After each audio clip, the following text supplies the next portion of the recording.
yung sinasabi ko po na sa panahon ngayon, dapat wala ng mga ngaral. Dahil si Jesus lang at ang kanyang mga alagad ang mga ngaral.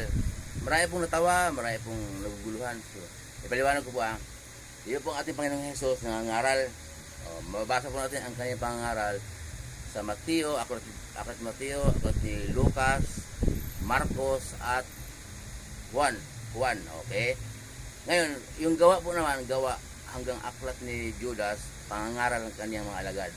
Kasi bago umakyat si Jesus sa langit, nung muling nabuhay siya, sinabi niya sa kanyang mga alagad, kung paano ako isinugo ng Ama, gayon din naman isinusugo ko kayo.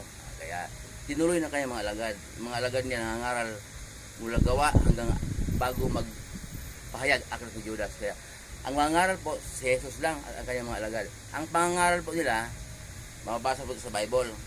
Okay, babasahin po natin at huwag tayong lumagpas. Lahat po ng lumalagpas sa salita ni Jesus sa Bible ay yun po ang tinatawag na Antikristo. Nandito po sa lahat ang salita ni Jesus po sa Bible. Lahat pong turo ni Jesus, mabasa po natin. Kapag nakakarinig po kayo ng turo na hindi naman galing kay Jesus, hindi din mababasa sa Bible, ay yun po ang Antikristo. Muli po yung lingkod, si Proy. Pagkapalain po tayo ng Diyos, iingatin tayo ng Diyos sa ating mga lakad, manalangin bago umalis.